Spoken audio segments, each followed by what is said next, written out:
thanks for that intro, Will. So I know that this is a panel about the accessible future, but I would actually like to start off with talking about the present, given the recent reliance on video conferencing services and virtual event platforms like Zoom and Google Meets and Hopin and others. So I wanted to first kick this off to Haben. Would you tell the audience about the technologies you use to communicate and what it's like for you using Zoom and other video services?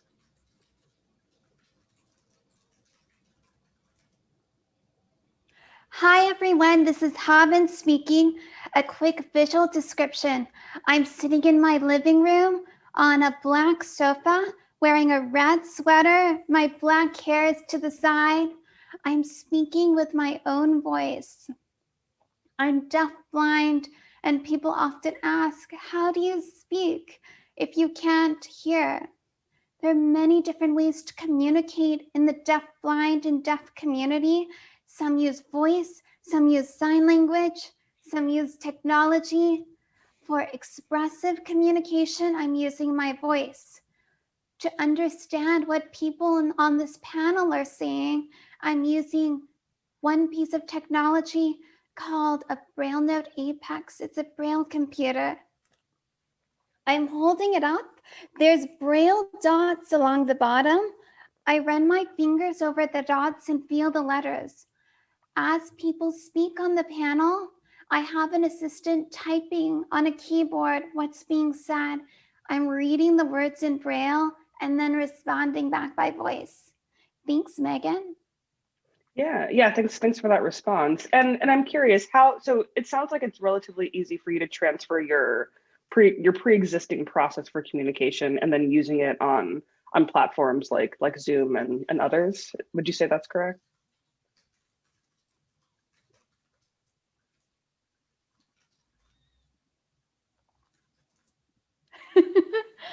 Habit speaking, if you're adaptive, things can generally be easy. And if tools are designed to be accessible, then it can be easy. So there are deafblind people who use Zoom independently. I'm using this with a sighted assistance. For communication purposes, I need someone to actually type on the keyboard, and then I can respond by voice and read what's going on in Braille. That assistant technically could be a blind person, and I've had blind typists in the past. I've also had deaf typists in the past where they were watching a sign language interpreter and interpreting and typing what they were seeing, or they were watching the visual cart and typing what they were seeing. Interdependence. Disabled people help other disabled people all the time. Got it. Thanks for that, Haben. And George, I'll throw this to you. What is it? What are your preferences when it comes to these online services, whether it's Zoom or Google Meet / Hangouts, whatever they're calling it these days, and the other virtual events platforms? So I'm blind and I use speech, so I hear, the computer talks to me. But Zoom they've done a really great job on accessibility of the interface. And that's not true for many of the other systems that are out there. And I'm not going to name any of them, but I called one of these companies up and asked for tech support because I was having so many problems using their platform. And they said, we have no plans on addressing accessibility issues. And I don't think that company's in business anymore. So that's good. Yeah, Zoom's done a great job. And I think that companies that have legal requirements to use accessible technology would gravitate to Zoom and steer clear of some other things. I'm not the legal person on this panel, but boy, I promoted the heck out of Zoom in the early days because of their fabulous job they did with accessibility. Mm-hmm. Yeah, and I mean, Lainey, you're a lawyer, so you're on the legal side of these issues. And yeah, I mean, I guess, yeah, even, yeah, regarding the company that George spoke about, I mean, isn't it illegal for them to not focus on accessibility, or I guess, like, yeah, what do you think was happening there?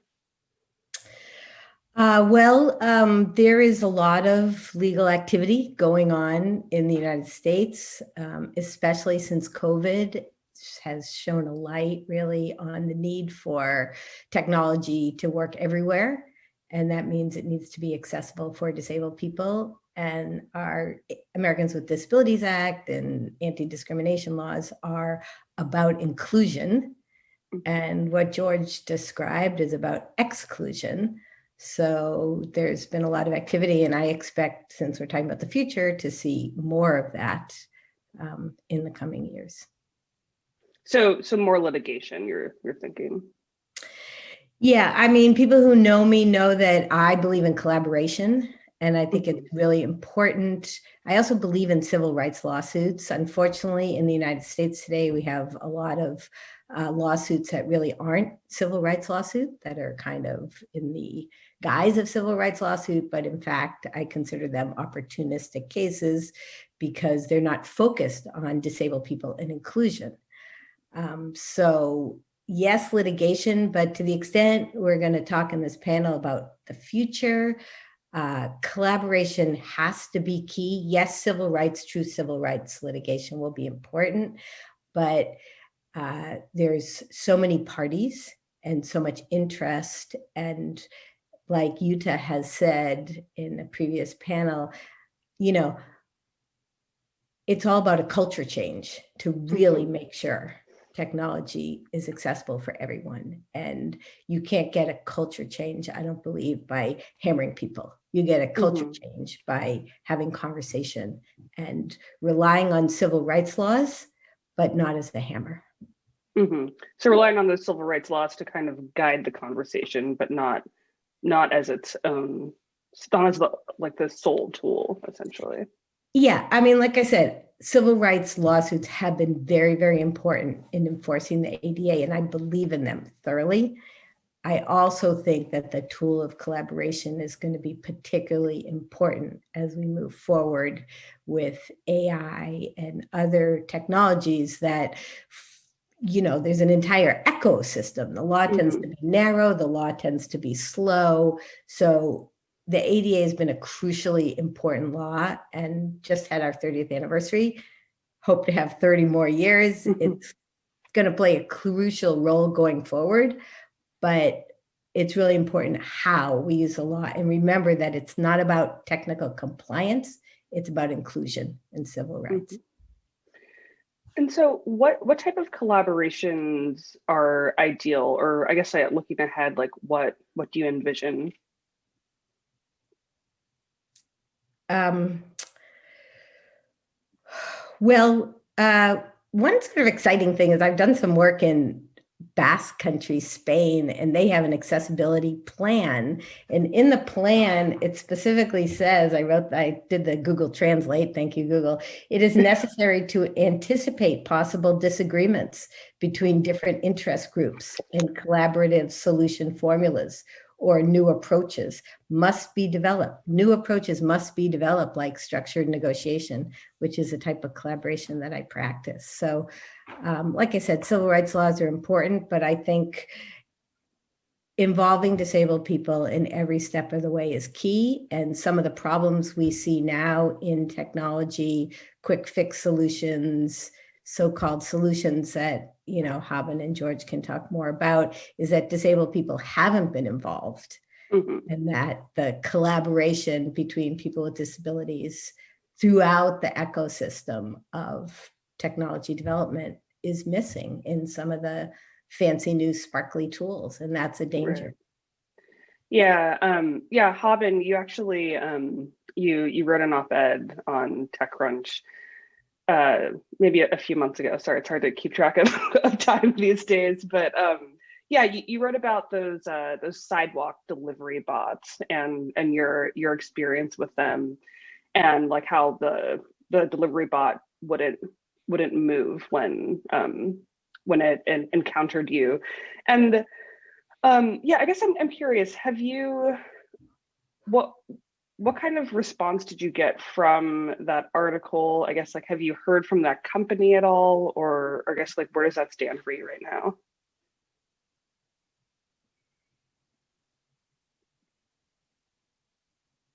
Haben speaking. So background on the story. When the pandemic started, everyone was looking for no contact solutions, including for groceries and deliveries. We wanted to minimize interactions with other people, especially people outside our pods and bubbles. So this company that had been working for a few years called Starship had delivery robots, and they began popping up in more cities, advertised as a solution during the pandemic to minimize contact with other people, because these robots would deliver groceries and deliver restaurant food services.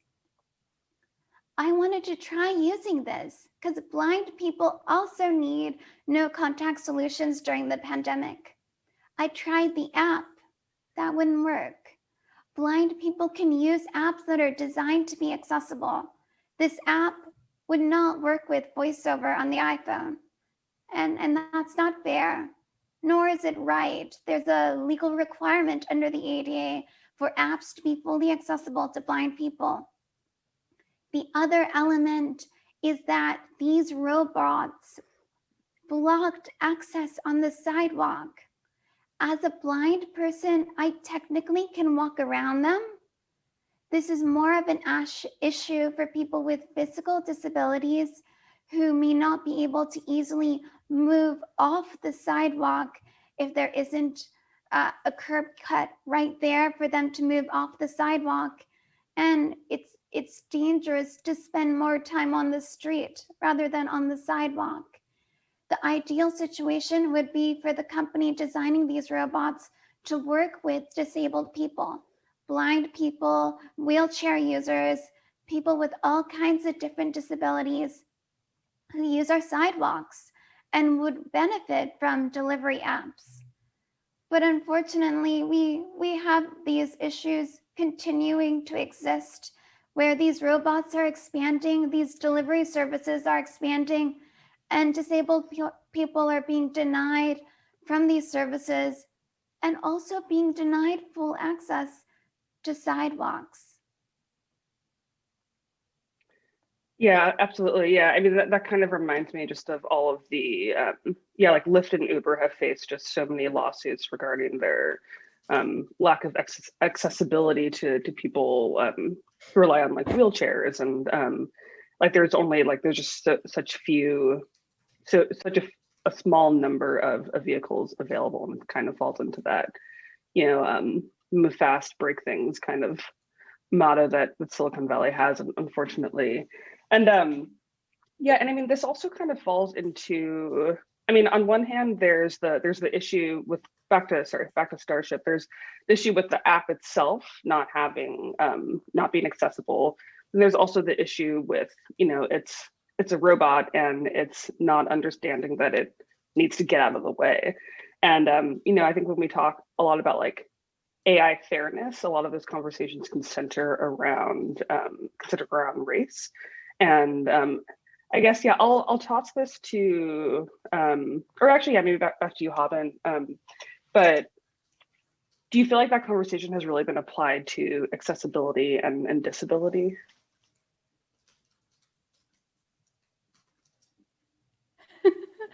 Haben speaking. The people I know in the disability community and the people I know in the AI community are having these conversations, but not enough people building the robots and using the AI are having these conversations. Don't blame the robots. It's the people who build the robots and the Right. algorithms who are inserting their biases that are causing ableism and racism to continue in our society. If designers built robots in collaboration with disabled people who use our sidewalks and blind people who would use these delivery apps, then the robots and the delivery apps would be fully accessible. So we need the people designing the services to have these conversations and work with us. Mhm. Yeah, and so George, on our prep call, you kind of talked about the publishing industry and how it's actually really like embrace accessibility, especially with ebooks. So I guess I'm wondering, what do you think the tech industry can learn from the publishing industry? Um, so, of course, the publishing industry started out as being completely inaccessible with print, and blind people and people with all kinds of other disabilities. There's a term, print disabled, people who cannot read print, dyslexic people, people with orthopedic difficulties that can't turn pages. And the publishing industry was always supportive, but there was nothing to do. So when the digital book evolution started, it was very interesting to see the disability community join in that standards development and technology development, and the publishing industry joined in right along.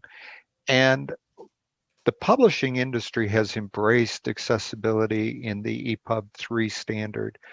We're seeing now in higher education, the top publishers, all of them, have embraced EPUB 3 and are building accessibility right into their systems.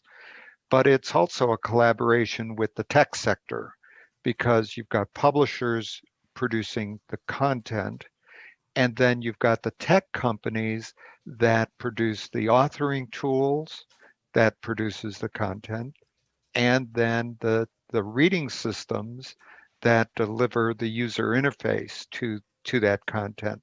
And so the tech companies really have to embrace the technologies and work with the assistive technology vendors, the screen readers, the screen enlargement, the voice recognition, all of the things that people with disabilities use to access computers and smartphones. And because if that aspect of things is not accessible, then you can't get in at the underlying accessible content. So it's content married with reading system accessibility, and that's super, super important. Mhm. Yeah, and George, I know that you've mentioned that you know you've been really happy with how Zoom has addressed accessibility. But I'm curious, I guess, yeah, outside of video conferencing, like are there other examples of tech companies that you think are actually doing a good job and like setting an example for other tech companies? I think there's quite a few really, really good examples. I know Microsoft is doing a lot in terms of accessibility. They've done all kinds of training internally for their organization. They've helped the DAISY Consortium financially. We put out the Word to EPUB tool, which is free and open source, and it's just made it so drop dead easy to make fully accessible EPUB publications. And so Microsoft's done a good job. Of course, Apple, way back when, they were faced with a legal challenge to regarding iTunes U. And most of the time, companies would fight back at this legal challenge for the accessibility. This was quite a while ago. But Apple took a different tack where they actually embraced it, and they made their touch interface accessible with VoiceOver. And my goodness, I would say that in the United States, the iPhone and blind people are, it's dominating the market. Of course, there's Android out there with TalkBack that's competing, but Apple's really done a nice job. So the fundamental thing I would say to companies is embrace accessibility, figure out how to use it to your advantage, make it a competitive advantage to be fully accessible instead of being so-so with accessibility. Mhm. Yeah, that is interesting. Yeah, when you think about the companies that might get challenged with a lawsuit, whereas like Apple embraces it, some other companies, yeah, they fight back. Haben, I'm curious, just kind of similar to what I asked George, but yeah, what are some examples of tech companies that you think are actually doing a good job in this area?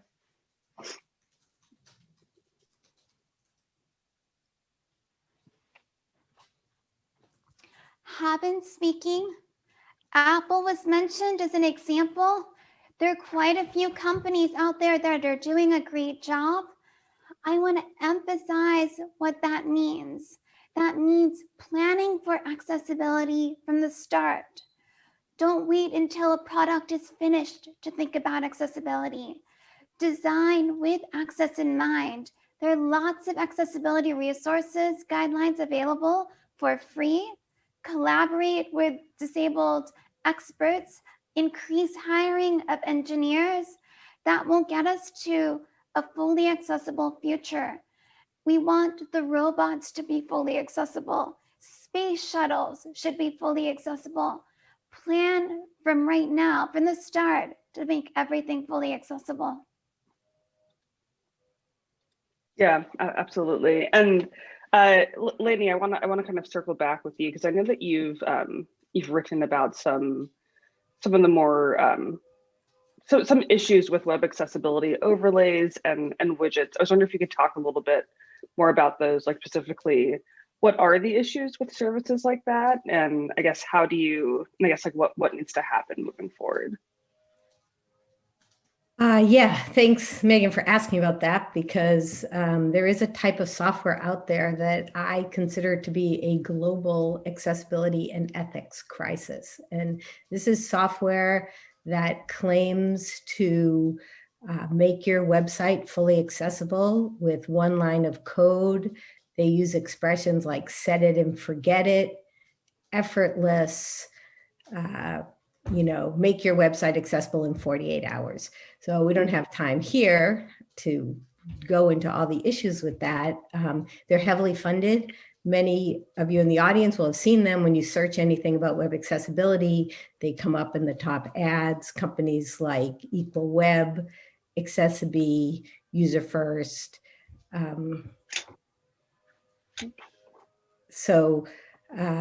Yeah, I encourage people, I say it's an ethics issue because with accessibility, with all these issues we've been talking about, there's a due diligence to investigate and research. And I've written an article on my website, which is lflegal.com, and you can find it. It's called Beware Quick Fix Overlays. And I link to all the technical experts and the lawyers who have written about this. So when you are thinking about accessibility, it's all too often, sort of a side thing, but accessibility needs to be baked into all corporate processes, procurement and design and development and training, like Haben said, not as an afterthought.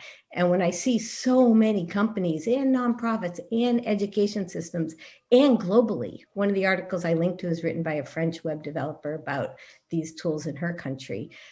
I think, how did people not research this? Now, even in Wikipedia, there's a controversy section. So they promise ADA compliance. There are lawsuits against websites that have these tools on them. So it's really like a red flag kind of warning. And another thing, it's again, we've got to remember that the law around this is here. The reason we're even talking about law is because inclusion is a civil right. So ADA is the shorthand, and it provides a phenomenal foundation. There's laws all over the world. There's many laws in the United States beyond the ADA that are trying to get at the fact that disabled people have a right to participate. So yeah, thanks for letting me say that warning. I think we all have an obligation to understand what these tools are and do they work or don't they work? I mean, another I invite people to read about it. Another issue is, where are disabled people in that process? When you say effortless, you're not involving people with disabilities at any of the stages that Haben mentioned, not with the engineers, not with the testers, not with the QA, not with the policy people. So it's a very serious problem. Mm-hmm. And so just so I'm clear though, it sounds like there's maybe two issues with products like that. It's so number one, it's that, you know, they try to just, and I guess essentially what they're saying is that, oh, accessibility can kind of be this like thing that you don't have to think about, like, we'll do it for you really quickly, like no worries. But then the other issue is also just that it doesn't actually work. Yeah, I think I was like going around the edge. I was just saying, did I say that? Yeah, I mean, that's why it's really important to look at the technical articles. It's a question. One question is, do they work? And don't forget, this is a conference and a panel focused on blindness and blind technology, but people with all sorts of disabilities need accessible tech. So do they work? And also, do they create barriers? Not just are they neutral, but do they create barriers? And if you read the articles, you can see that barriers are created for people who on websites that use this technology. It's sad for me because I was involved in negotiating in 2000, the very first web accessibility agreement in the United States. And, you know, that was 20 years ago now. And like George said, and Haben, there's a lot of companies doing really great work and understanding the culture piece. And then you have this venture funded idea coming in and say, oh, forget all that. Just one line of code, 48 hours without building any capacity. You know, you stop paying the license fee and you've got nothing. So it's really not the right direction. And it's a good lesson for technology as we move forward. Yeah, and I'm curious. I mean, I guess so. Yeah, for Haben, do you do any work with tech companies or like any sort of consulting around these issues? Haben speaking, I do. I provide presentations on accessibility and inclusion for tech companies and organizations. I review various products and services. And then sometimes when I'm really frustrated, I also call out organizations for failing to be fully accessible. The Americans with Disabilities Act has been around for over 30 years. So people have had lots of time to learn about their legal obligations to make their services accessible. There's kind of an assumption in the tech community that a brand new product like robots or autonomous vehicles don't have to be fully accessible because they didn't exist back in 1990 when the ADA was passed by Congress. That's a myth. The ADA doesn't list products and services. Instead, it lists a legal mandate for non-discrimination. People with disabilities need to have equal access and full inclusion and be treated as equals.